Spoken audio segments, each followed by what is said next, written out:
अस्सलाम वालेकुम। उम्मीद है आप सब खैरियत से होंगे। मैं हूं डॉक्टर आकिब जवेद।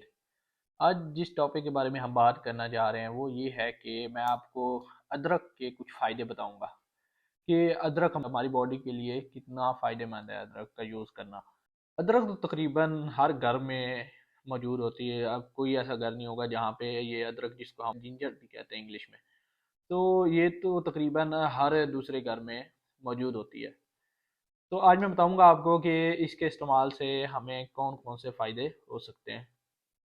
तो सबसे पहले, जिन लोगों को कब्ज़ है उन लोगों के लिए बहुत ज़्यादा इफ़ेक्टिव होती है। वो इसलिए क्योंकि ये जो जीआईटी सिस्टम होता है, इसकी मोटेलिटी को बढ़ा देती है, तो जिसकी वजह से ये जो वो पखाना होता है वो ईज़िली हमने बॉडी से एक्सक्रीट हो जाता है। तो ये कॉन्स्टिपेशन के लिए इफ़ेक्टिव होती है। तो इसको हम वैसे अगर कोई खा सकता है तो वैसे खाने में हम वैसे आम यूज़ करते हैं। खाने में हम इसको यूज़ कर सकते हैं। उसके अलावा हम कहवे के तौर पे भी इसको हम यूज़ कर सकते हैं। उसके अलावा उन लोगों के लिए भी बहुत इफ़ेक्टिव है जिनकी पेट में हर टाइम गैस रहती है। तो ये उस गैस को कम करने और उसको एक्सक्रीट करने में भी हमारी हेल्प करती है। वो इस तरह, क्योंकि इसमें कुछ केमिकल्स होते हैं जो ये जो पेट में गैस बनती है तो उसको कम करती है और उसको बॉडी से एक्सक्रीट करने में मदद करती है। इसका एक बेनिफिट ये है कि ये हमारा जो इम्यून सिस्टम होता है, जिसको हम आम ज़ुबान में मुदाफ़ाती निज़ाम कहते हैं बॉडी का, तो ये उसको भी पावरफुल बनाती है। मतलब अगर हमारा इम्यून सिस्टम अच्छा होगा तो हमारी जो बॉडी होगी हमें बीमारियों से महफूज रखेगी। तो इसका ये भी एक बेनिफिट है। जो हमें उल्टियाँ आती हैं या मतली वगैरह होती है तो इसके लिए भी बहुत ये हेल्पफुल होती है। अक्सर ये जो पेशेंट जो कैंसर के ट्रीटमेंट में होते हैं तो उनके लिए ख़ास तौर पे ये बहुत इफ़ेक्टिव होती है, जो उनको, क्योंकि उस दौरान अगर उनको ये मतली वगैरह या वो उल्टियाँ वगैरह आ रही हैं तो उनके लिए ये बहुत हेल्पफुल होती है।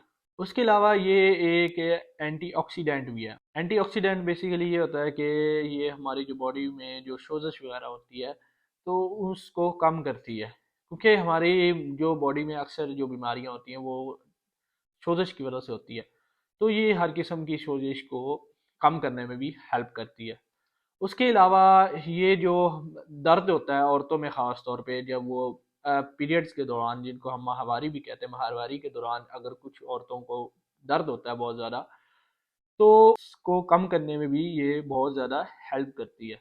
इसका कावा बना के पिएं या इसको जैसे उनको ईजी रहे उस तरह इसका यूज़ करें, इससे उनका जो पेन होगा वो कम हो जाएगा। उसके अलावा ये जो जो हमारी ब्लड वेसल्स होती हैं, जिसको जो हमारी खून की नालियाँ होती हैं, इनकी प्रोटेक्शन में भी ये मदद करती है। ख़ास तौर पे वो नालियाँ जो ये दिल की तरफ जाती हैं तो उनकी जो ये प्रोटेक्शन में भी हेल्प करती है। तो ये कुछ इसके फ़वाइद थे जो मैंने आपको बताए हैं। उम्मीद है आपको इसके बारे में क्लियर हो चुका होगा। मिलते हैं नेक्स्ट वीडियो में एक नए टॉपिक के साथ। मेरी वीडियो को ज़्यादा से ज़्यादा शेयर कीजिएगा ताकि ये जो नॉलेज है ये दूसरे लोगों तक पहुंच सके। खुदा हाफिज़।